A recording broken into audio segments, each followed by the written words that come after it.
अस्सलाम वालेकुम नाज़रीन, मैं हूं नकी गद्दी और आप देख रहे हैं नया पाकिस्तान। आज आज़ाद कश्मीर में पाकिस्तान तहरीक इंसाफ के चेयरमैन ने इमरान खान ने एक बहुत बड़ा तारीखी जलसा किया और उससे खिताब किया। अवाम का समंदर आप देख सकते हैं, मुसलसल जो अवाम है वो आ रही है।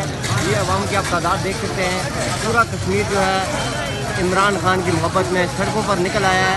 आप देख सकते हैं ये अवाम का समंदर बड़ी तादाद में यहाँ पर मौजूद है। आज इमरान खान ने जो खिताब किया उसमें उन्होंने कश्मीरियों की मोहब्बत की इजहार किया। उन्होंने ये कहा कश्मीरी मेरे भाई हैं, मैं कश्मीरियों का सफ़ीर हूँ।